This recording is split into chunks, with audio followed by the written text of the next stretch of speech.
Number 5 on this list is Scary Stories to Tell in the Dark. You may be familiar with this title because there was actually a movie adaptation that hit the screen super recently. Back in 2019, Scary Stories to Tell in the Dark came out in film format. But this movie was based off of a book, and for the longest time, this book was super banned. SCMP says this one stands out on the list because unlike the other banned or challenged books, Scary Stories is not political and it doesn't contain any references to drugs or sex. So why were these collections of horror stories so controversial? Some of the stories could be pretty scary and parents felt that they were inappropriate for their children, which is fair considering these are stories about being buried alive, cannibalism, and way more. But for many people, the real issue was the artwork by Stephen Gammell, an incredibly talented illustrator who no doubt caused nightmares for thousands of children since the book's first publication in 1981. So literally, guys, this book got banned because it was too scary. Think about that for a second.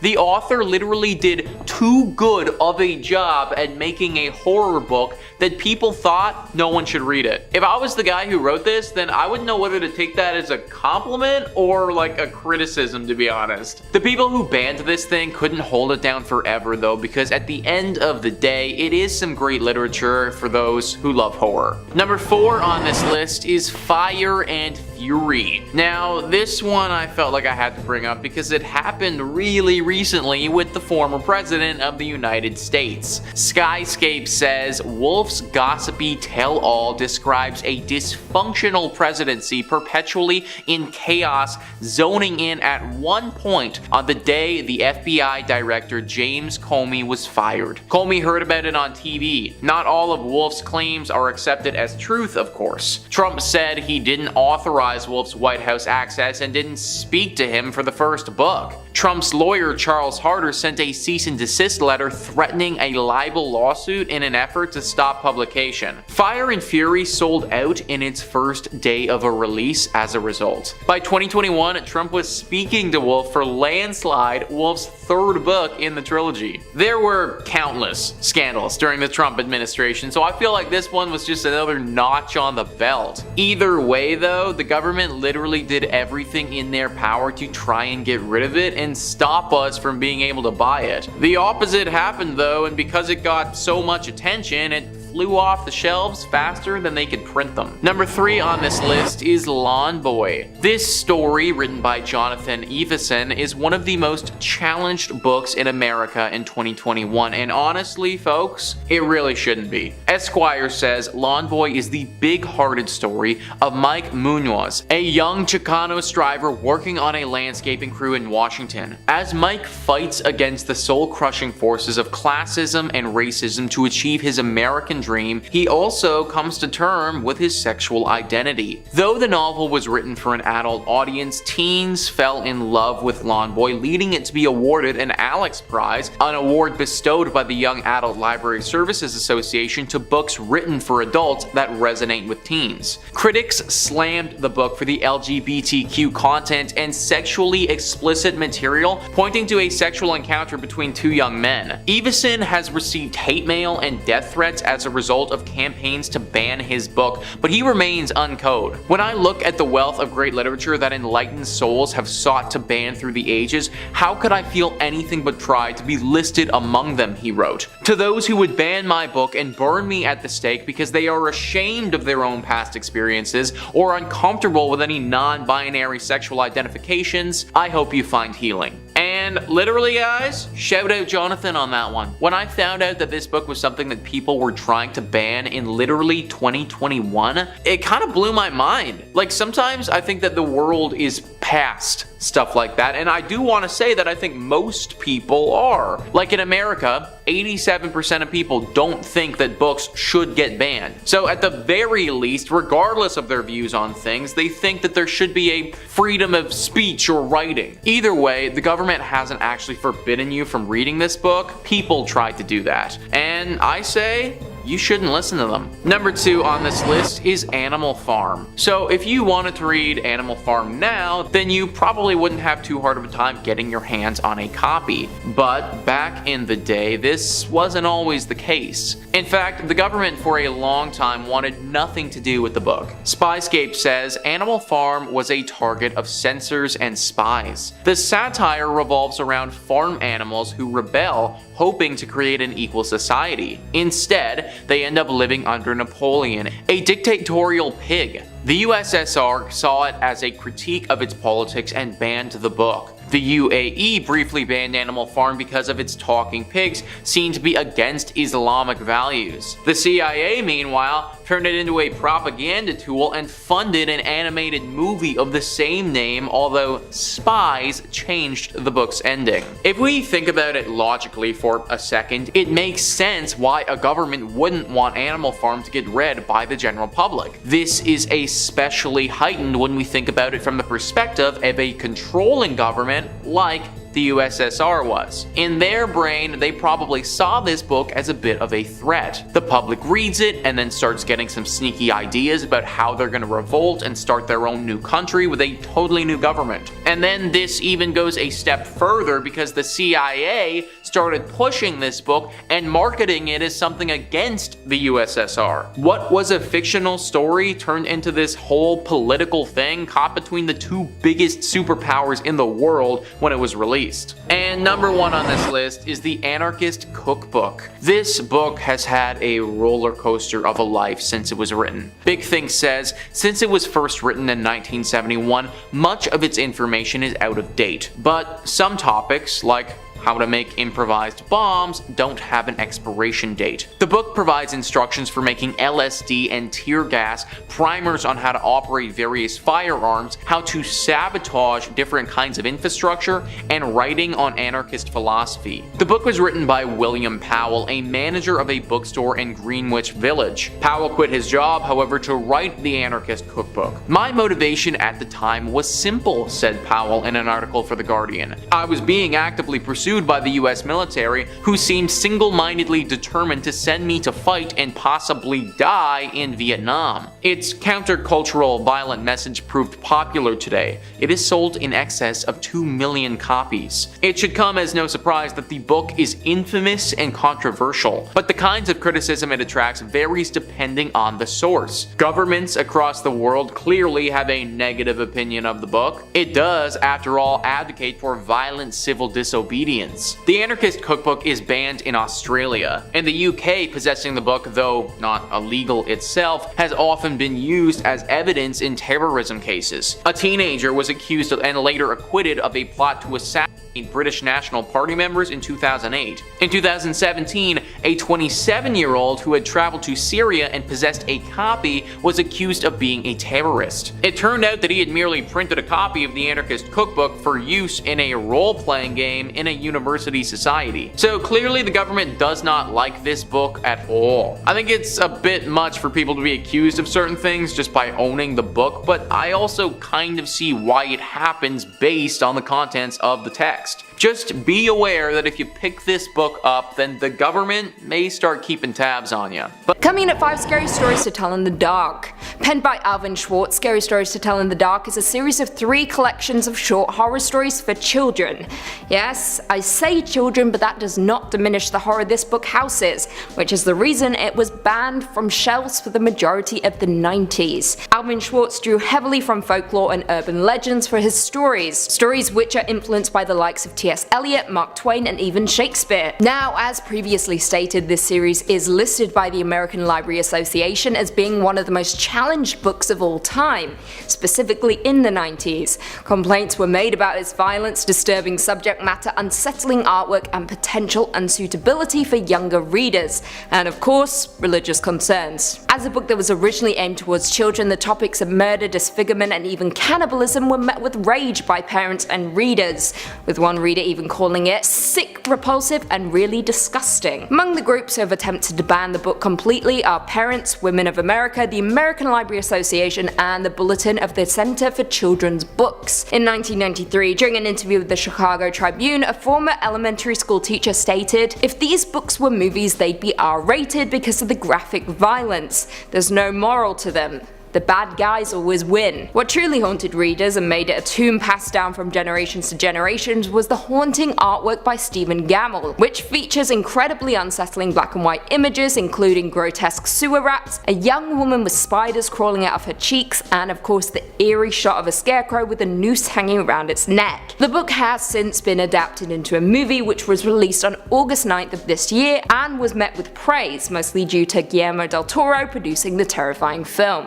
Coming in at 4, literally Everything by Edgar Allan Poe. Edgar Allan Poe had a knack for creating some of the most horrifying tales and infusing them with visceral dread. Poe is best known for his poetry and short stories, particularly his tales of mystery and the macabre, and is generally considered the inventor of the detective fiction genre and greatly contributed to the genre of science fiction. He was also the first well-known writer to earn a living through writing alone, resulting in a financially difficult life and career before his death on October 3rd, 1849. When he was found delirious and wandering the streets of Baltimore. However, during his years as a writer, his characters and narrators mostly focused on the mentally fragile and the insane, people who are haunted by things that might be literal or even manifestations of their unsound thought processes. Some of his most terrifying works in particular are stories like The Telltale Heart or The Cask of Amontillado, which both retain their powers to petrify readers more than a century after publication. Poe was a writer who managed to tap into the fundamental fear we all have, that the people around us may not be as they seem. Coming at 3, we need to talk about Kevin by Lionel Shriver. Published in 2003, this book is perhaps one of the most haunting books I have ever read and has continued to linger with me for years, which is exactly why it has a place on our list. We need to talk about Kevin follows a fictional school massacre, a subject matter that has been incredibly prevalent in our society over the last few years, which is absolutely disgusting, through the eyes of the shooter's mother, Eva, and documents her attempt to come to terms with her son Kevin and the murders he committed. Now, what makes this book truly terrifying is that it focuses on the terror of children, the few of us that have maintained their innocence. However, the terror only increases when we come to terms with the fact that the human beings we create become their own people, and sometimes those people become strangers that may go on to commit unlawful acts. Obviously, the idea that our children may grow up one day to be criminals is absolutely terrifying, but what if there's a chance that their psychopathic ways may have been influenced by their development, and that in turn, specifically in the book, Eva's ambivalence towards maternity may have just been the trigger that causes Kevin to become the monster we read about. In 2005, BBC Films acquired the rights to adapt the book as a film, which was helmed by director Lynn Ramsey. In 2011, it was released and starred Tilda Swinton and Ezra Miller, and was, as expected, met with praise from film critics and cinemagoers. Coming in at 2, the Book of the Sacred Magic of Arabetel the Mage. This book is a 3-part 15th century book of mystic arts written by Abraham for his son Lamesh. It is unknown when it was first written, but it was translated to English in the year 1900 and quickly developed a reputation for being cursed, of course. Now, the story itself follows an Egyptian mage named Abraham who taught a system of magic to Abraham of Worms, a Jew in Worms, Germany, presumed to have lived from 1362 to 1458. The story involves Abraham passing his magical and Kabbalistic secrets on his son and tells how he acquired his knowledge. Abraham believed that every person had their own unique personal demons, and through the book we learn rituals that could bring our personal demons under control, and even supernatural feats using sigils and magic words on a grid. Now, the book's downside, like I previously stated, is that it's believed anyone who possesses a copy will be haunted by spirits from another realm, and in turn will experience terrible luck that will ultimately bring about their demise. Finally, coming in at number 1, The Orphan Story. Written sometime between 1608 and 1615 by Martin de Leon Cardenas, a monk who broke his sacred vow, The Orphan Story is a novel about a 14-year-old Spaniard who leaves Granada and heads to the Americas to seek his fortune. The boy ricochets around the Spanish Empire, from the high society fiestas of Lima to the mephitic mines of Potosi, and even goes on to witness Sir Francis Drake's attack on Puerto Rico. So why exactly is this book on our list? It doesn't sound that horrifying. Well, this book wasn't actually published until 2018, and that's because every time publishers try to release it, opposite, the people involved kept dying under mysterious circumstances. A Peruvian academic named Belinda Palacios rediscovered the manuscript hidden in the archives of Hispanic Society of America in 1965. However, when she began working on the book, colleagues quickly warned her of the curse that was said to linger within the pages, and in turn she was deterred by the unusual deaths that surrounded the manuscript. Most of the deaths were caused by car accidents and sudden unexplainable illnesses, which of course informed the rumor that the book was cursed, and why it took 400 years for a brave soul to see the project through to completion. Number 5. The Book of the Sacred Magic of Arabetel the Mage. The Book of Arabetel, or more formally, the Book of the Sacred Magic of Arabetel the Mage, is a Jewish magic text that is thought to date back at some point in the 14th or 15th century. Now, it wasn't this initial publication that gave it such a notoriety. There wasn't really a lot of book reviewing going on back then. It was when it was upheld by the 19th and 20th century magicians who made up the Hermetic Order of the Golden Dawn, which kind of sounds like a fake bad guy from an RPG, but is a British secret society dedicated to the practice, research, and upholding of old occult magic ways. Can't be that secret though, because I'm talking about it. One of the founders of the Golden Dawn, one SLM Matters, created the first ever English translation of the book in the 1890s, drawing from a 17th century French translation. Mathers' translation became the definite magic text of the 19th century, eventually helping inspire Aleister Crowley, the legendary occultist and fixture of one of the best Ozzy Osbourne songs ever. There's all kinds of spells and magic inside the text. Some highlights include spells on how to conjure someone into a donkey, summon a monkey to do your bidding, how to bring forth spirits to fetch you goods. The key point in the text, however, is an epic multi-month ritual that, if performed correctly, will allow the sorcerer to commune with their guardian angel other half. The book posits that everyone's guardian angel is another part of their essence, a spiritual other. The ritual involves, I don't really know how to say this politely. You have to get blissfully intimate with the angel, and once this honeymoon period is over, the caster then has to summon up and conquer unredeemed spirits of the infernal regions of hell to conquer them, and then will be able to be master of the spirit domain. That all sounds pretty complicated though, honestly, so all things considered, maybe it's for the best that this one's locked away. I don't really need to mess with magic, that's above my pay grade, and I'm not looking to get too intimate with my significant other guardian angel anytime soon. But if you're looking for more true tales of terror, fake frightening fibs, cursed relics, ancient evils, ancient cryptids, aliens, conspiracies, ghouls, goblins, and way more of this guy, Top 5 Scary is the only place to be. So stay subscribed, make sure you hit that little bell so you don't miss a scream, and I know this is a big ask, do that at the end of this video, because I got 4 more cursed books coming for you right now. Number 4, the Codex Gigas. When it comes to cursed and demonic books, the Codex Gigas is one of the biggest ones around. Like, literally. Codex Gigas translates to giant book, which isn't a very scary name, but when you see the size of this behemoth, it starts to make a bit more sense. The thing is massive, 2 feet long. While giant oversized illuminated manuscripts were fairly common around this era, this one stood out for its immense size and also the impressively scary rumors surrounding the cursed text. It's occasionally been dubbed Satan's Bible due to the interesting legend behind its origin. Now, supposedly the story goes that a monk by the name of Herman the Recluse, which same, honestly. Anyway, Herman was condemned to death for heresy and was to be walled up alive and starved. In a desperate plea to save himself, Herman tried to convince the prior and the abbot that if he could pen a manuscript to honor God's glory and contained all of human knowledge and history in one night, that he could be let free. The abbot agreed, thinking that this was, of course, an impossible task. Well, he didn't know that Herman was the John Wick of penmanship, who wrote until midnight, wearing his fingertips down, and in a moment of desperation, made a prayer to Lucifer, and asked for his eternal soul in exchange for the book's completion in order to repent for his heresy. I totally get it, you know? I've done some pretty crazy things trying to write my script in time for a deadline too. I sold my soul earlier this week to get Top 5 UFOs in on time. I get it. Now, not poking any holes in your logic here though, Herman, but I will say maybe selling your soul to the devil is part of the reason you got into this mess, because that actually sounds a ton like heresy. A variation of the legend states that Herman worked for years on the manuscript, day and night, but still asked for the devil's assistance anyway, the lazy bastard. Anyway, the legend states that Satan signed the Bible with an illustration of himself.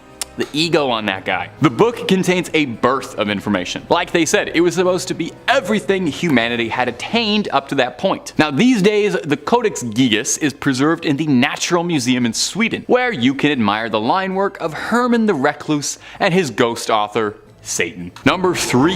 The Grand Grimoire. Our next entry has been formerly referred to as the Gospel of Satan. It's different from Satan's Bible, and is said to be a cursed book whose knowledge had to be sealed away to protect humanity. So this might be the most dangerous book ever published after Hop on Pop. The Grand Grimoire was said to have been penned by a priest in the 16th century who was possessed by a litany of demons who compelled the man to put their knowledge to paper. Acting as a scribe for the demons, the man wrote everything they knew about dark incantations, spells, instructions on how to cast rituals, how to bind a demon to make it do your bidding. Wait, a demon wrote this book? A demon gave instructions about how it wants to be bound to a human and serve humans? That's a freaky little demon. That's not all though. There's a step-by-step recipe for a little necromancy if you're down to dabble in some dark arts and make some bones dance to your rhythm. The book really covers all the fun stuff you've been told not to do. Now it's not all brimstone and hellfire too. There's rituals on how to manipulate your luck, how to conduct a seance, and I think this is adorable. But there's even ways to make people love you in the book. Now, a little dating tip from your friends at Top 5 Scary. I will say, if you need a demon's help to make them like you, that might not be the most successful relationship, but you do you, don't let me get in the way. Now, if all of this is sounding pretty appealing, and I don't blame you, because it all does sound really cool, just know that the book is considered high treason. Even so much as cracking the spine is considered equivalent to selling your soul, so maybe hold off on that Amazon order for a bit. Besides, because of the book's cursed reputation, the original copy is said to be locked away in the Vatican's famous secret archives, and no matter how many times you ask, they're not gonna let you look at it, even if you say you just want to take a quick little peek at the illustrations. I know, so unfair. Ugh, I don't even have any late fees. Let me take the book out. Number 2, the Untitled Grimoires. You think a book with a name is scary? Imagine a book without a name. Coming up next on our list of haunted nighttime reading is the Untitled Grimoires. It was so scary they couldn't even deign to give it a name. The books are said to originate from a Wiccan high priestess named Persephone Adarasta Irene, who has one of the coolest names I've ever heard. She recorded a book of her family's spiritual history. These manuscripts record Persephone's Wiccan history that she reworked all through her adult life. The first book contains around 250 pages of spells, incantations, curses, enchantments, and some information on gems, planets, rites, potions, and exorcisms. Basically anything and everything that a fledgling sorceress or warlock could ever possibly want. The second book is a little more light, the sequel's a bit of a letdown. It's just alchemy, chemistry, cures, perfumes, and tonics. Now the first book is believed to be the one to carry the curse, as Persephone's spells are believed in Wiccan culture to contain more power than most other records due to her embodiment of her own soul inside the book. They say all authors put a bit of soul in their work, and it seems as if the Wiccan high priestess took that a bit more literally than most of us do. These books would eventually find their way into the possession of one Alice Montserrat, a close working associate of Aleister Crowley, who you know from earlier in the video as one of the most famous practicers of the occult and lover of white horses. Montserrat left an inscription in the first page of the book, warning to all of those who open it, "To those not of the craft, the reading of this book is forbidden. Proceed no further, or justice will exact a swift and terrible retribution, and you will surely suffer at the hands of the craft." This was written in several languages to make sure it came across to just about anybody who opened the book. Now I'm kind of unclear on that. I don't know, some of the old words, the old English is kind of confusing me. Does that mean the book should be read like it's good? I don't know, not really getting that. And finally, coming in at our number 1 spot today on demonic dictionaries and evil literature is the infamous Lesser Key of Solomon. Make no mistake from the title, even though it's a Lesser Key of Solomon, it is not a lesser evil. It's an anonymously authored grimoire on demonology, so not written by Solomon. It's also known as Clavicula Salomonis Regis or Lemegeton, is a grimoire. It's a book of magic that gained significant prominence in occult literature. Now the grimoire is attributed to King Solomon, the biblical figure renowned for his wisdom and mastery over supernatural forces. It's believed to have been compiled in the 17th century, though it draws upon earlier occult tradition and texts. The lesser key consists of several sections or books, each focusing on a different aspect of magic and summoning. The most well known is the Ars Goetia, which represents descriptions and instructions for evoking 72 demons or spirits, each with its own unique powers and abilities, kind of like Pokemon. These demons are said to be bound by King Solomon and can be summoned and controlled by skilled practitioners. Other sections of the Lesser Key of Solomon includes fan favorites like the Ars Theurgia Goetia, Ars Paulina, Ars Almadel, and Ars Notoria. These sections delve into topics such as angelic invocations, the use of talismans and amulets, and rituals for obtaining divine knowledge and wisdom. Now, the Grimoire has had a profound influence on various occult and magical traditions, including ceremonial magic, demonology, and the practice of spirit conjuration. It's been studied and referenced by countless practitioners, scholars, and scary YouTubers throughout history. Now, goes without saying, this is a potentially dangerous text. The act of summoning and working with entities described in the Grimoire is not for the faint of heart, and really should be saved for those with a bit of spiritual expertise under their wizard hat. In conclusion, significant Grimoire, very, very scary. I'm probably going to leave it closed for now.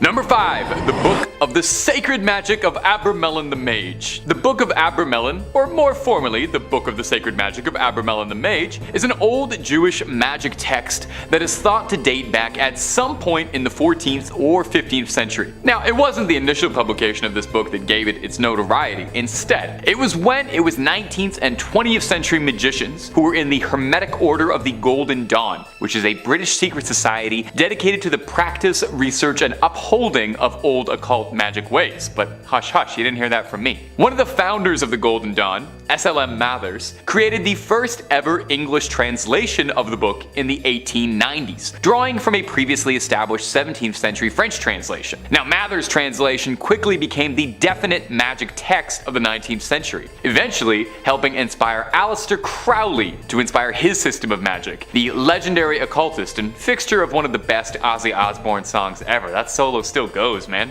Now, there's all kinds of spells and magic inside this text. Some real highlights include spells on how to conjure somebody and turn them into a donkey, how to summon a monkey to do your bidding, that sounds great, and how to bring forth spirits to fetch you goods. The big key point in this text, however, is an epic, multi-month spanning ritual that, if performed correctly, will allow the sorcerer to commune with their own guardian angel. The book theorizes that everyone has a guardian angel and that they are another part of their essence, a spiritual other half of yourself. The ritual involves, I don't know how to say this politely. You have to, they say you have to get blissfully intimate with your other half. Once the honeymoon period is over, the caster then has to summon up and conquer unredeemed spirits of the infernal regions of hell to conquer them. And then they'll be able to master the spirit domain. That sounds like a lot of irredeemed spirits. I hope my angel might help out a little bit with that. This all sounds very complicated, so all things considered, maybe it's for the best that this one's locked away. Seems like heavy reading, not before bedtime. And if you're looking for more true tales of terror, fake frightening fribs, cursed relics, ancient evils, aliens, cryptids, conspiracies, ghouls, goblins, and pretty much everything spooky you can think of, Top 5 Scary is the place to be. Stay subscribed, but way more importantly, stay scared.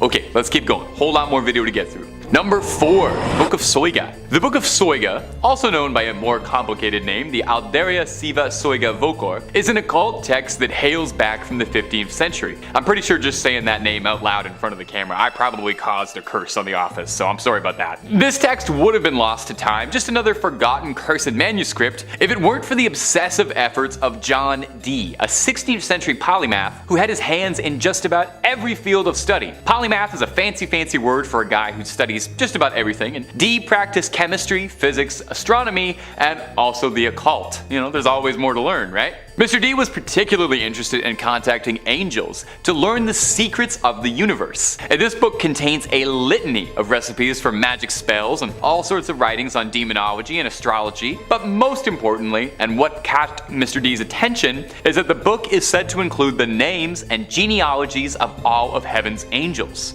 Dee believed that the book contained an ancient divine message written in a language spoken to by Adam, the true unspoiled word of God. That's a pretty big statement. Now, much like the Voynich manuscript, which I'll mention a little later in the video, so put a pin in that for now, it had 36 cryptic tables that remained undeciphered for centuries. Dee attempted at one point to crack the code with the help of a mystic who convinced Dee that he could channel the angels for him. Dee allegedly was so desperate to unlock the contents of this book that when his mystic told him it was part of the ritual that he be allowed a night with John Dee's wife, he agreed. That's the oldest trick in the book, man. The old "I'll let you talk to angels if I can go out with your wife" gamble. Ugh, can't believe you fell for it. Dee's wife would end up birthing a son, Theodore Dee, the fatherhood of which was disputed, to say the least. John Dee was never able to crack the code in his lifetime and decipher the Book of Soiga, and perhaps for the best, as it was said he was warned that man was never meant to uncover those secrets, and that knowledge would end his life. The book is now said to reside in the British Library, although digital copies are available. Read it at your own risk, and if somebody says they can translate it for you, just make sure you really read everything on the fine print in the contract before you sign that, okay? Just looking out for you.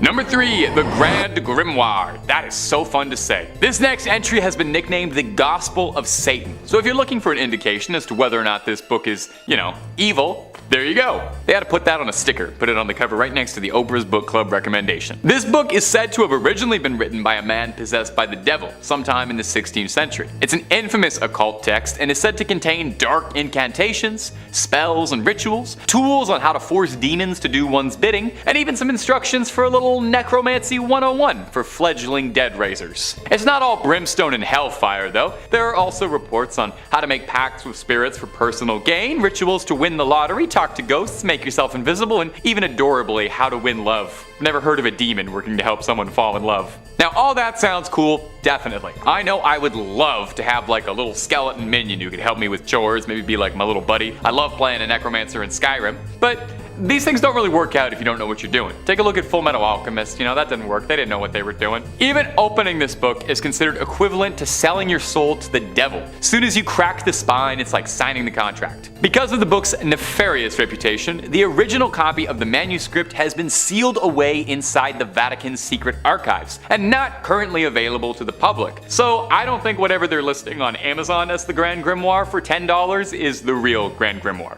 Number 2, the Voynich manuscript. The Voynich manuscript has got to be one of my favorite stories of a mysterious manuscript ever. I guess that's why I put it at number 2. Unlike a lot of entries on this list, it's actually very easy to come across a digital copy of the Voynich manuscript. It's available to read online. The only trouble is reading it honestly probably won't do you a lick of good, since it's written in a language no one has ever heard of and there's no record of it ever having existed. Yale University has the entire thing up and available online if you're feeling confident enough that you can take a crack at it and feel like banging your head against a brick wall for a few hours. The book is a handwritten, hand-illustrated codex of 240 pages of pure mystery, featuring gorgeous illustrations and typography, and what the book is about is your guess is as good as mine, honestly.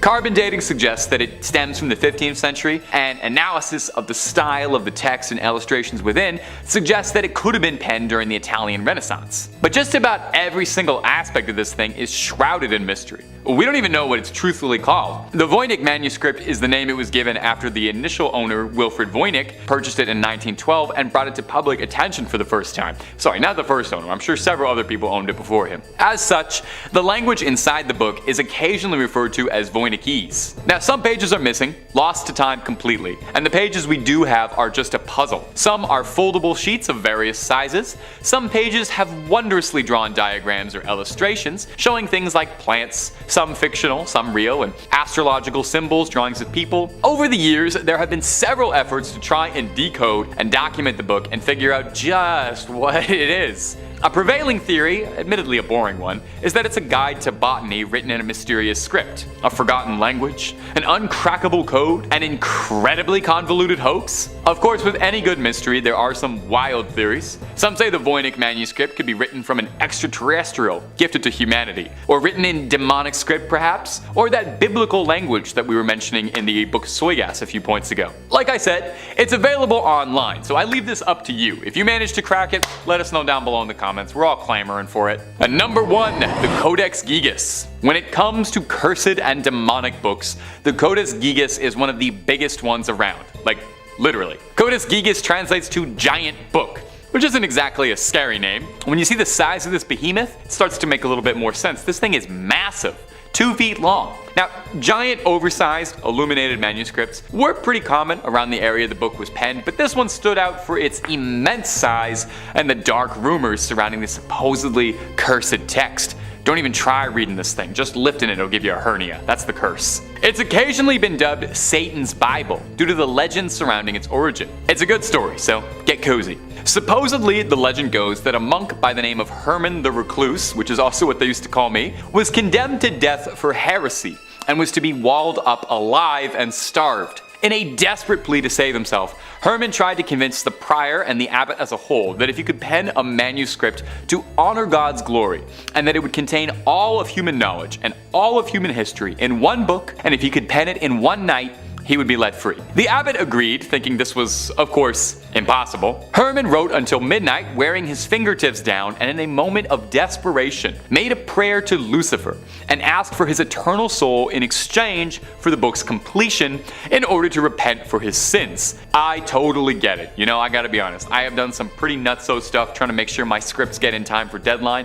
Haven't quite sold my soul to the devil yet. I usually just rail Red Bulls, but I'd probably make a similar deal under a similar deadline. Now, I don't want to poke any holes in Herman's logic here, but I will say maybe selling your soul to the devil is part of the reason you got into this mess in the first place, because that does sound a little bit like heresy, but it's not my place to judge. I'm not an archdeacon. A variation of the legend states that Herman worked for years on the manuscript, day and night, but still was unable to complete it in his lifetime and asked for the devil's assistance. Anyway, no matter the story, the legend states that Satan signed the Bible with a particularly terrifying illustration of himself. I mean, take a look at it, it's horrifying looking. The book contains a birth of information. Like they said, it was supposed to be everything humanity had attained up to that point in one big book. These days, the Codex Gigas is preserved in the Natural Museum in Sweden, where you can admire the penmanship of Herman the Recluse and his ghost author Satan. Well, Number 5. The Necronomicon. To ease our way into this list, let's begin with a supposedly completely fictional book, created by the famous writer H.P. Lovecraft. Also referred to as the Book of the Dead, the Necronomicon appears in several of Lovecraft's stories, where it was supposedly written in the early 1700s by an Arabic man named Abdul al-Hazrad, who was a devotee of the demonic deities Yog-Sothoth and Cthulhu, before he was apparently horribly devoured by an invisible demon in front of a presumably very confused and very terrified crowd. After this, the work was apparently translated and passed down over the years, having versions made in Greek, Latin, and English, while simultaneously being banned by various political and religious figures throughout history. Lovecraft was very sparing with the details about the contents and appearance of the book, believing that the mystery made it more frightening, though sections of it are quoted in his stories, such as the famous couplet appearing in The Nameless City, which goes, "That is not dead which can eternal lie, and with strange aeons even death may die." Over the years, Lovecraft was asked several times if the Necronomicon was in fact a real book, but he would always answer that it was not,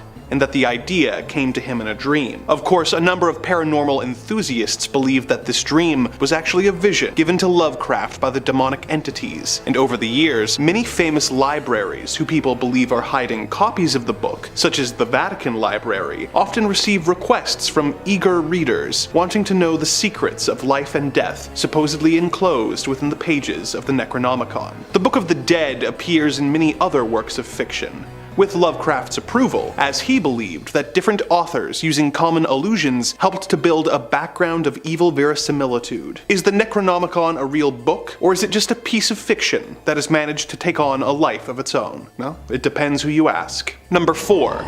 The Lesser Key of Solomon. The Lesser Key of Solomon is a grimoire compiled in the 17th century from materials that were already centuries old at the time of the book's original publication. The volume is divided into 5 books, one of which contains instructions on how to grant the practicing magician an eidetic memory and the ability to instantly learn materials. Another of the books teaches the user how to contact angels using a wax tablet and a method known as scrying. 2 of the other books describe the 24 different angels and their relation to the 24 hours in the day, and the 360 spirits of the degrees of the zodiac. However, the Lesser Key's most famous book is known as Ars Goetia, which contains 72 sigils, pages, each representing a different demon, as well as instructions on how to summon the 72 demons, and even how to control them. Before you go searching for a copy at Barnes & Noble, consider the following. The Lesser Key of Solomon is apparently a cursed book, with anyone who owns a copy of it reportedly being subject to constant bad luck, or in some cases, even death. Some owners of the book have reported seeing the pages turning by themselves, and even flying across the room, while hearing whispers and seeing dark shadow people. If this warning has reached you too late, and you have already fallen victim to this horrible curse, the good news is that it can apparently be broken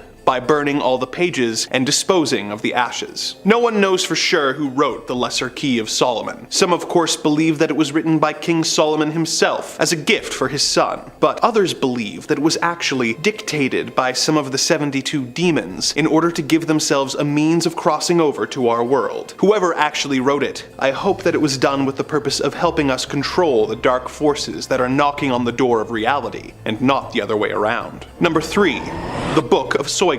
This 16th century treatise on magic, written in Latin, came into the possession of the former advisor of Queen Elizabeth I and famous mathematician, astrologer, alchemist, and occultist John Dee in the year 1580. The book was filled with spells and instructions on how to summon demons, but most curious of all were the several pages which were covered in more than 40,000 letters, all seemingly distributed at random. John Dee spent 2 years trying to crack the code that would allow him to read the book, but could not. In 1582, his colleague and fellow occultist Edward Kelly offered to perform a seance using a special mirror which would allow the Archangel Uriel to speak through him. They performed the ritual, with Dee recording the dialogue between himself and the angel in his spiritual diaries. Dee began the conversation by asking, "Is my Book of Soiga of any excellency?" The angel replied in Latin that the pages of the book were indeed special and were revealed to Adam by the good angels of God in the Garden of Eden. When asked if he could help them translate the tablets of letters which comprised the final 36 pages of the book, the angel responded that only the Archangel Michael had the power to decipher it. Dee would spend several more years failing to decipher the final pages of the book, while concerned at the rumors that the book was cursed and would bring death to anyone who translated it within 2.5 years. The book eventually went missing and was considered lost to history, with the only references to it being in Dee's various diaries. This changed in 1994 when a John Dee scholar searched the British Library. It had been searched many times before, but all the previous searchers had made the mistake of looking for it under the letter S for Soiga, instead of using the book's alternate title described in one of Dee's diaries, Alderia Sive Soiga Vocor. The scholar found 2 copies of the book using this method. In 2006, a mathematician was able to use a computer to analyze the 46,656 letters of the tables and discover the different keywords that each coded page used. This also revealed that the spelling errors between the 2 books proved that they were both actually copies of an even older text of unknown origin. The author of these texts is still unknown, and though the supposed angel said it was dictated to Adam by angels, the idea of angels in the Garden of Eden teaching Adam how to summon demons seems inconsistent with the established biblical lore. Is this supposedly cursed coded grimoire actually authored by some sinister and malevolent force? And what purpose was the book intended to fill? The more we learn about this book, the more mysterious it seems to get. Number 2.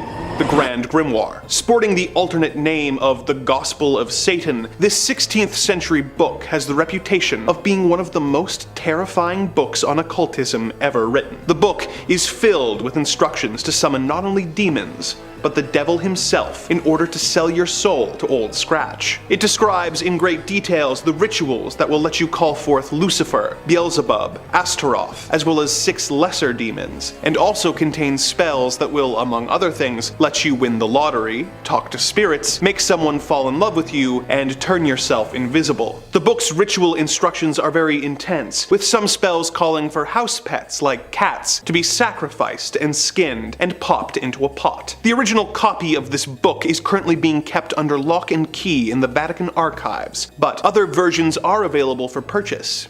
such as the Kindle version, which you can own for $1.75, which is a great deal for something that will apparently let you turn invisible and then win the lottery. Of course, the additional cost of your pet cat and your soul may add up. The name of the original author is unknown. However, legends and rumors state that the author wrote the text while being possessed by the devil, which I suppose makes him Satan's ghostwriter. Number 1.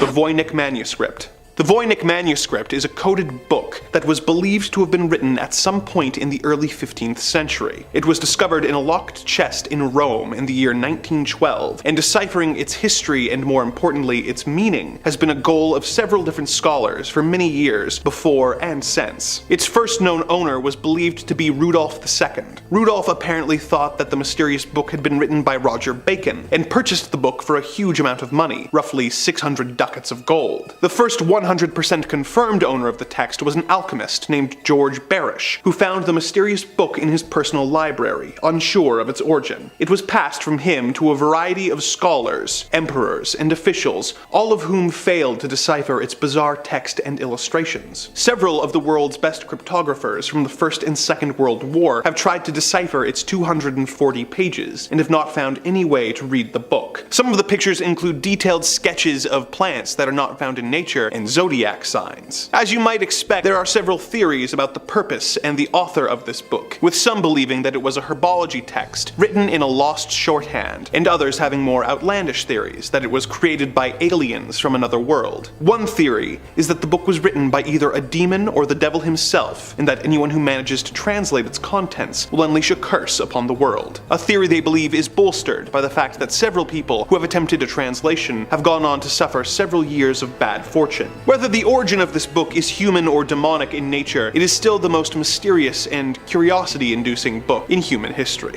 Number 5 on this list is the Sacred Book of Arabetel the Mage. This book was written by, and yep, you guys guessed it, Arabetel. Arabetel held a belief that every single person had their own unique personal demon within them. Kinda sounds like the guy who's been through a few rough breakups if you ask me. He believed, though, that even though we all had this personal demon, that it could be tamed and it could be controlled. Sort of like this inner power that you have that once you're capable of controlling, it will be very, very strong. If you have this inner demon tamed, then you'll be able to perform supernatural feats and abilities that the average human won't be able to do. That's basically what this book is all about. Taming your inner demon and learning to work with it so that you can harness that power. Then, once you've done so, this book will teach you what sort of powers you're able to perform. Now, this all sounds pretty legendary, actually. I think that everybody would love to be able to channel some magical part of themselves and perform supernatural feats. The book, as with many on this list, though, comes with a downside. If you have this book in your possession, then you're said to be haunted by spirits from another dimension. And these spirits will bring you horrible luck. Maybe if you channel your inner demon quick enough and then get rid of this book, it could be worth it, but something tells me that it's going to take longer than an afternoon to do that, which probably makes this book too dangerous to use. Number 4 on this list is the Arabetel. The Arabetel, or the Arabetel de Magia Veretum, is an ancient text that has some questionable things in it. Although the intentions of this book are good and it may have helped some individuals live a better life, there are dark things in here as well, and the better life can't be said for all people who use this book.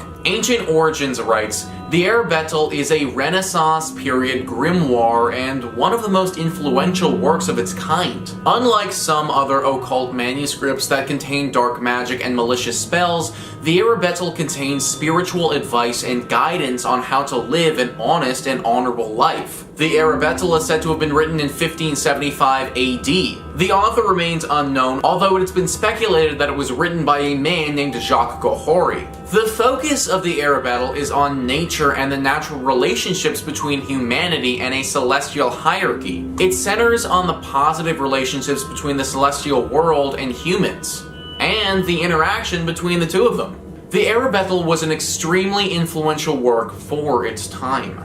So as we can see, this ancient text isn't inherently evil in nature, or at least that wasn't its initial intention. However, this book has been connected to some urban legends, and one copy of the text in particular is definitely cursed. It's believed that back in the 1600s, this book fell into the property of a young Polish farmer. The farmer grew obsessed with this book and the dark and malicious spells that it contained. He cursed his rivals and made it so that their crops would never grow. He turned into this evil warlock who the whole region feared. Even though they feared him, they weren't going to give up all hope.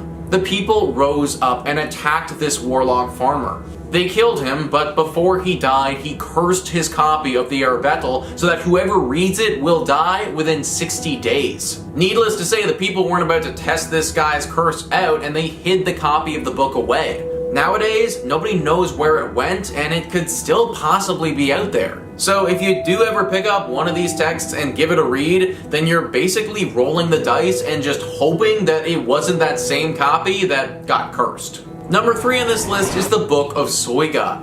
The Book of Soiga is one of the most intriguing books on this list. Humans like things that are hard to come by, things that are rare and often valuable to us. Diamonds are beautiful, but it's actually the rarity and difficulty in finding the diamonds that make them as valuable as they are. Well, the Book of Soiga took a book from those precious stones, and it's definitely hard to come by. The style inspiration says, dating back to the 16th century, the Book of Soiga, also known as the Aldaria, is a Latin essay about demonology with only 2 known copies in existence. One was owned by the scholar John Dee, and his elder brother devoted his entire life to decoding the Book of Soiga. Though he successfully determined that the book was full of dark rituals and incantations, he struggled to figure out the final 36 pages. His obsession with figuring out the content of those final pages drove Dee to insanity. Obsessed, he even hired a medium to summon the archangel Uriel to help with the translation. Speaking through Dee's medium, Uriel apparently explains that the book came into existence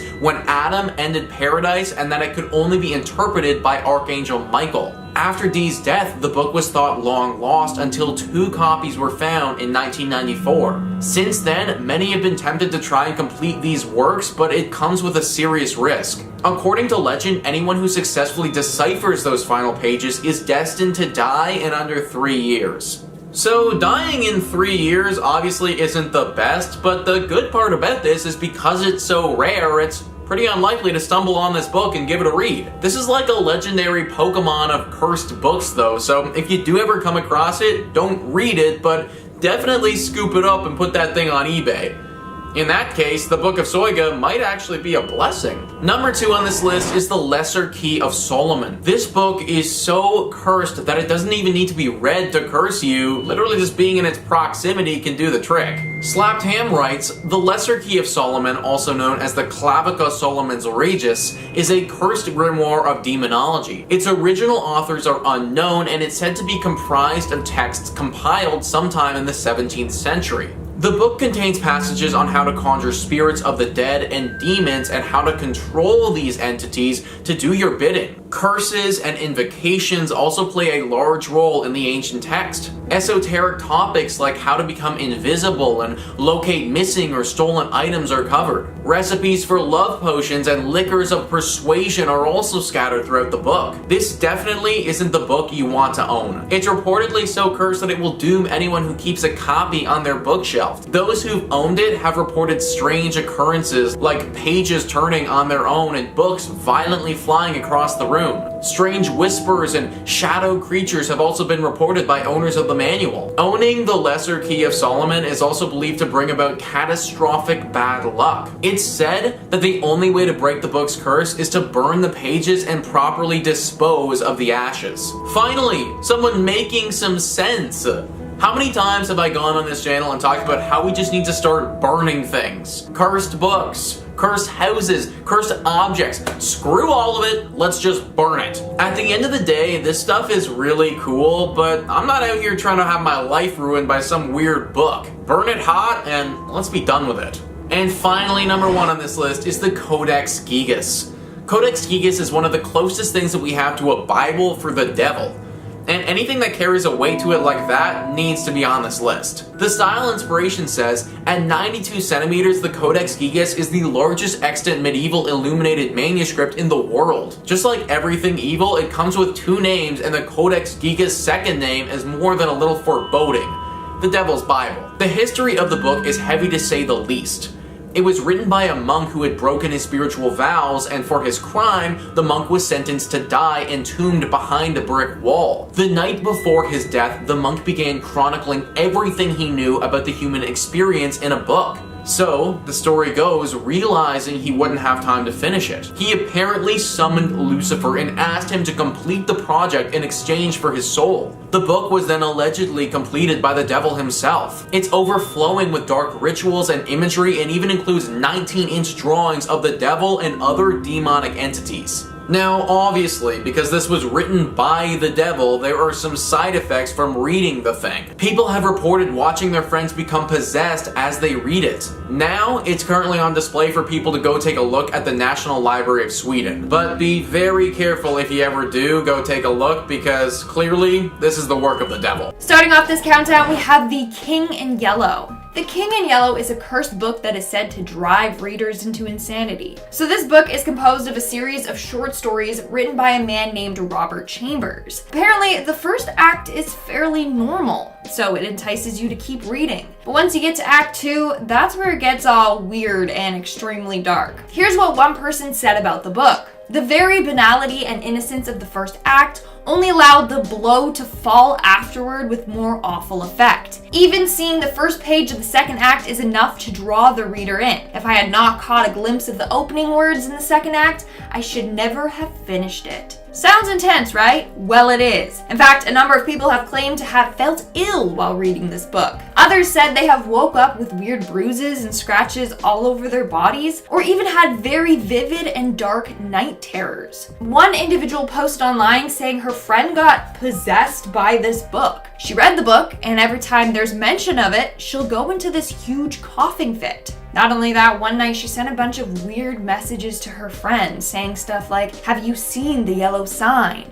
which is a reference to the book. The next day she checked her phone and had no memory whatsoever of sending these texts. After reading this book, her health literally started to decline. Somehow, she thinks she has fallen victim to this book's curse. Moving on to number 4, we have Death Note. Death Note is a fictional Japanese manga series about a notebook that will kill anyone whose name is written inside of it. But obviously, this isn't real, right?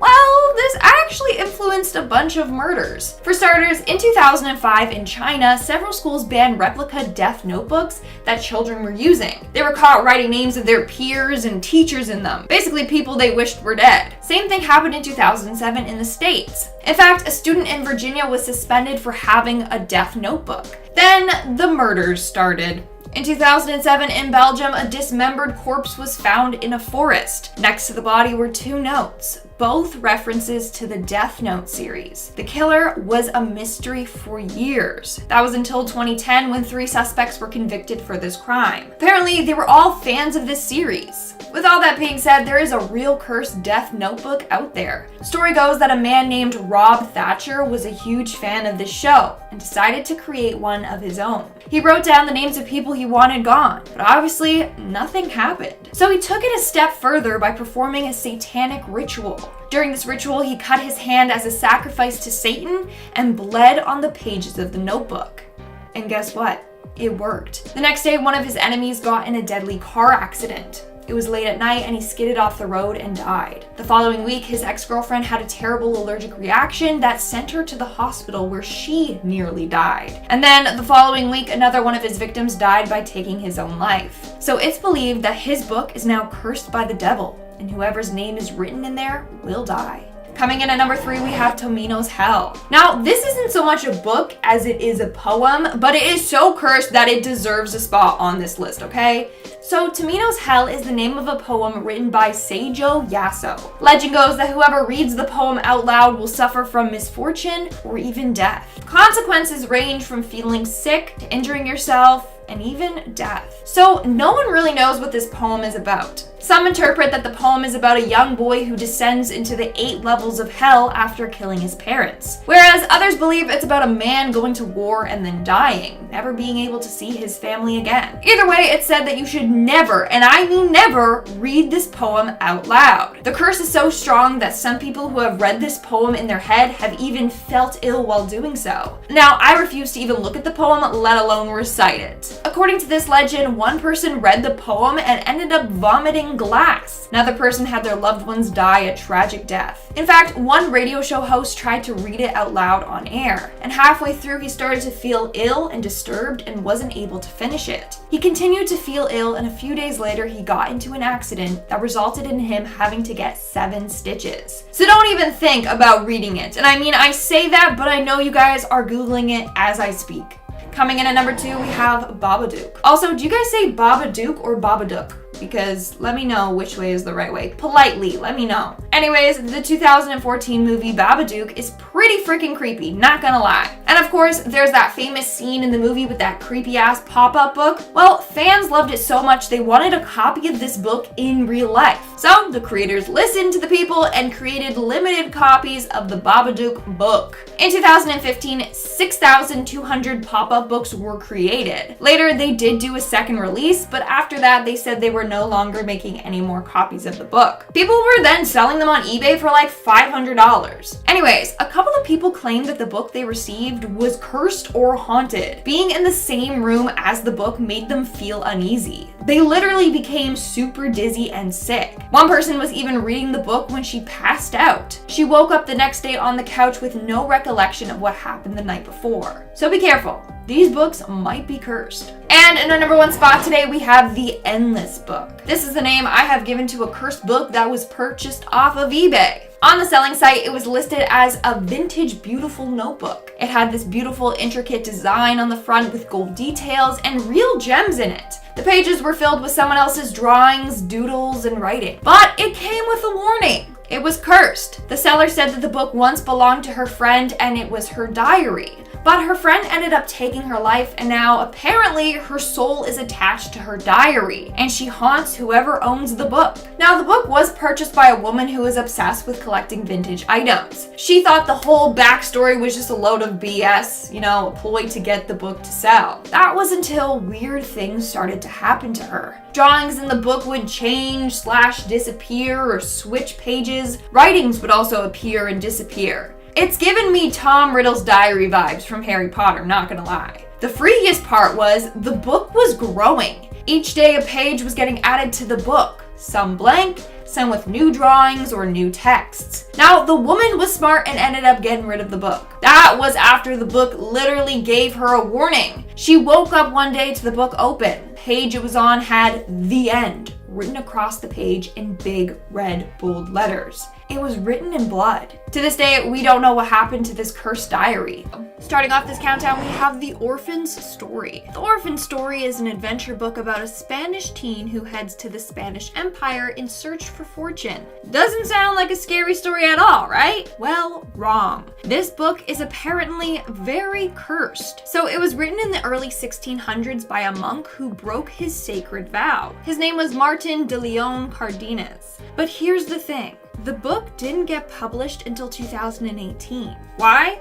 Because anyone who worked on the book or helped with its publication died under mysterious circumstances. Hence why people started to say that this book was cursed. For example, one editor died in a horrific accident. The other couple of editors died of strange illnesses. Now, you're probably wondering the same thing that I was. How come this seemingly innocent book got cursed? Well, that still remains a mystery. Some believe it was cursed after the author broke his vow. It was cursed as a punishment for his betrayal. Whereas others believe the book is cursed by the devil himself. But it seems as if the curse has been lifted now, so no need to worry. Maybe that's because the author is long gone. Once he died, the curse was lifted. Anyways, in 1965, a woman named Belinda Palacios discovered this book hidden in the archives of the Hispanic Society of America. Everyone warned her about the curse, but she didn't listen. She began working on this book for 2 years. Eventually, in 2018, it finally got published. And it's believed that the curse, again, like I said, is lifted. Either way, I'm not going to tempt my fate by reading it. But let me know in the comments below, are you brave enough to read this cursed book? In our 4th spot today, we have The Great Omar. This book has quite the dark past. So in 1909, a man named Sansgorsky decided to create a much fancier version of the book, The Rubaiyat of Omar Khayyam. Sorry if I pronounced that wrong. Anyways, he bejeweled it and made the cover look beautiful. It took him 2,500 hours to create. In the end, it had 1,500 precious stones / semi-precious stones, 4,900 leather inlays, and 600 sheets of 22 karat gold leaf. It's honestly a very beautiful book. But the thing is, no one wanted to buy this super expensive book when they could literally get the same book without all that for much cheaper. So all that time and effort was for nothing. No one wanted to buy it. Now, eventually it was put up for auction, but only sold for £450. Ugh. Now, the book was shipped, but it never got to its buyer. Why? Well, the ship it was being transported on was the Titanic, and the book went down with the ship. But wait, get this. Only a few weeks later, the creator of this book mysteriously drowns. Ain't that a freaky coincidence? But that's not all. A second version of this book was created and they called it the Great Omar II. It was then placed in a bank vault. But the bank was hit by a bomb during the London Blitz of World War II, and this copy was destroyed as well. Then a third copy was created and donated to the British Library, where apparently it is still to this day. But due to its dark past, many believe that this book is cursed and that bad things will happen to whoever owns it. I'd say, like, dang, that was bad luck from the get-go. Like, as soon as he created it, it was just bad luck everywhere.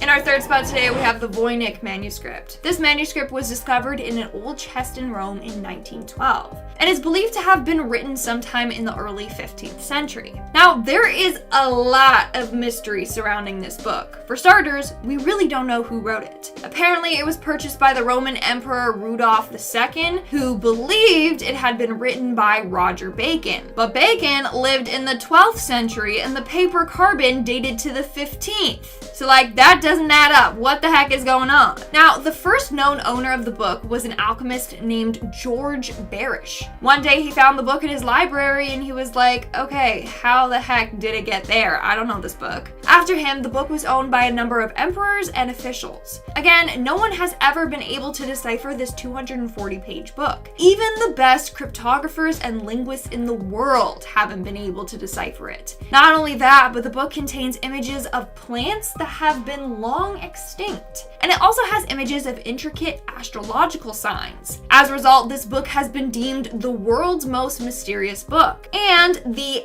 Everest of historical code breaking. Now, there are a number of theories associated with this book. One is that it was created by aliens, hence why we don't understand the language. It's some alien language. The second theory is that it was created by a demon or the devil himself. In fact, people think that by deciphering this book, it will unleash a curse and kill whoever reads it. This is also why the book has become one of the most feared books of all time. In fact, a number of people who have tried to translate this book have gone on to have years and years of bad luck. Coming in at number 2, we have the Necronomicon. I know what you're thinking. Lindsay, this is a fictional book. Why is this on this list? Well, a number of people believe this book to be real. Obviously, this is a horror channel, so you probably all know about this book, but here's a little refresher. The Necronomicon, also called The Book of the Dead, is a fictional book created by H.P. Lovecraft. It's featured in the Evil Dead movies, and reading it can release literal hell. So it is an ancient grimoire bound in human skin with its images and text inked in human blood.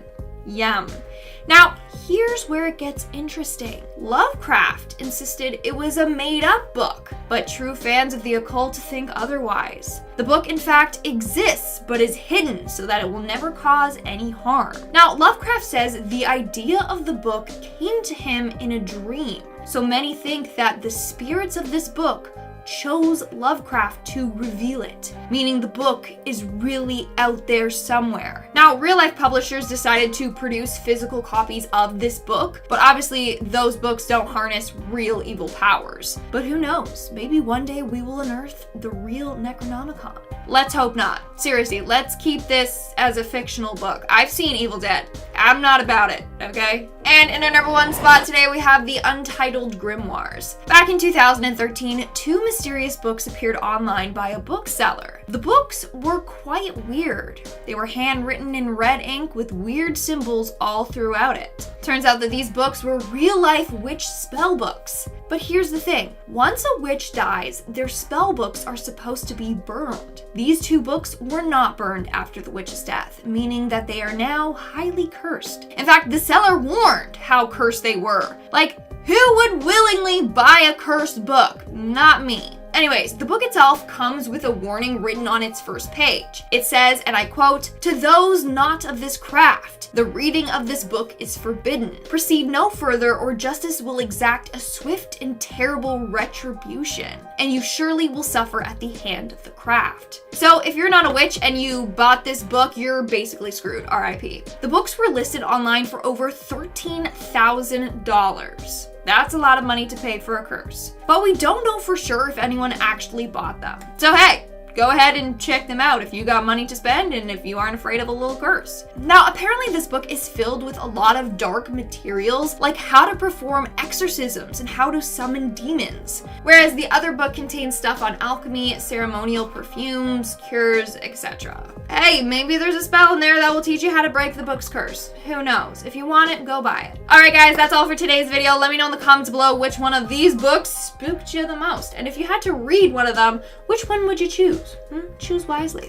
Don't worry. Kicking off at number 5, Hellblazer. We can't speak horror comic books without first referencing one of its most captivating and bad characters, the conman / demonic mage, John Constantine. In actual fact though, before his own series, Constantine peeked his head through the panels of the legendary horror comic Swamp Thing, which may or may not be on this list, first appearing in the June 1985 issue of the Saga of Swamp Thing. Listen guys, you've all got pretty awesome horror taste, and I'm fairly certain that for those of you that haven't yet read Hellblazer, you'll gobble it up like a bloated demonic hellhound at an all-you-can-eat buffet. And if that simile went over your head, in other words, you'll really enjoy it. Hellblazer is equal parts occult detective noir, gritty fantasy, pure horror, and in several instances, incredibly hilarious deadpan humor. Also, its name is attached to some of the most legendary writers in horror history. Alan Moore, Neil Gaiman, Peter Milligan, the fantastic Garth Ennis, and that's only to name a few. Originally published by DC Comics, but later picked up by Vertigo for its most captivating 15-year run, Hellblazer and John Constantine will literally take you to hell and back, and also literally gives Satan himself the middle finger. If that's not reason enough to enjoy Hellblazer, I'm not sure what is. Swinging in at number 4, Hellboy. I mean, John Constantine aside, there isn't really a more iconic horror demon leading man than Big Red himself, Hellboy. And also, as a side note, Ron Perlman is the only cinematic Hellboy ever. Although, I think we should all give fair chance to David Harbour because that guy is dope. Created by the legendary Mike Mignola, Hellboy is perhaps one of the most notoriously awesome horror creations in fiction, and much like Hellblazer, carved the path through alternative storytelling by literally littering the way with more evil Nazi occultists, 11th hour rituals, and murderous clockwork killers than you can shake a pitchfork at. You know what was so awesome about Hellboy though? He's the literal definition of an anti-hero. He's the son of the demonic Duke Azael, and despite that, he's also the personification of being a damn good dude. Also, his real name is Anung Unrama, which means, and upon his brow is set a crown of flame. How cool is that? The Hellboy series ran from 1993 all the way up to 2016 in one of the most captivatingly original displays of Lovecraftian horror, badass one-liners, and tear-jerking moments of family and brotherhood. Next up at number 3, Sandman. Alright, you might be thinking, come on Jack, Sandman isn't really scary, and while in some ways I tend to agree, but the matter of fact is that Sandman is one of the most uniquely original horror titles in graphic literature, and more than anything, I appreciate originality. Also, it's Neil Gaiman. Come on. Time and time again, Sandman continues to be a genre in and of itself, blending fantasy, magical realism, and psychological horror into a neat, terrifying, and cerebral package. The Sandman series, again published by Vertigo via DC Comics, focuses on the main character of Dream, also known as Morpheus, and many other mythological names. It tiptoes its way across such a broad church that it's oftentimes so easy to get lost in its narrative, and I mean that in a good way, blending eternal concepts of religion, mythology, and folklore through a stream of terrifying consciousness. When the series first began in 1989, Neil Gaiman was just another British upstart trying to make his way in fiction. But when it ended in 1996,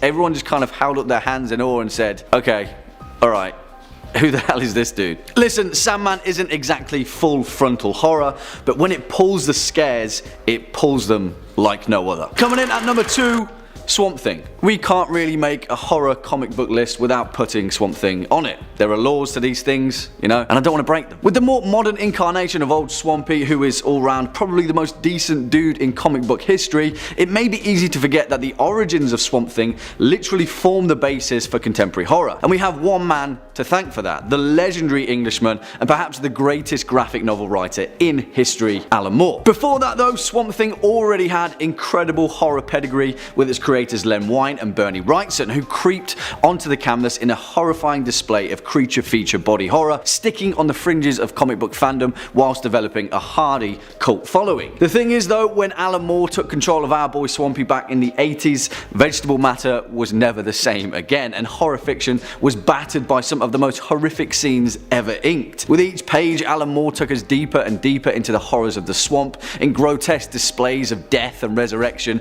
and the fierce eternal struggle of creation. He gave us the Parliament of Trees and the Green, the Floronic Man, and of course John Constantine himself, all the while penning some of the greatest literary horror moments of the 20th century. And finally, our number 1 spot, Tales from the Crypt. There is perhaps one literary graphic showstopper that modern horror owes all of its creation to, even shows the likes of The Twilight Zone, Black Mirror, even True Detective, which wouldn't be the fictional works that they are without the horror granddaddy of them all, Tales from the Crypt. Although there are several precursors, one comic book series ruled the roost of horror way back when, in the first half of the 1950s. EC Comics, the otherwise unknown publishers of The Vault of Horror, The Haunt of Fear, and of course Tales from the Crypt, the bi-monthly anthology series that delivered some of the most excruciatingly horrifying tales of all time. Although their reign was short, running only between 1950 and 1954 before, you know, the censorship board had a thing or two to say about the nature of their content, the Crypt Keeper, alongside the Vault Keeper and the Old Witch, swiftly became some of the most iconic figures in horror history. Horror hosts the world over wouldn't be the horror hosts that they are without these mysterious, terrifying, hooded figures first carving their way through modern entertainment and popular culture. Tales from the Crypt had one intention, and it delivered that in pits and spades. Scare the living daylight out of us. And it did.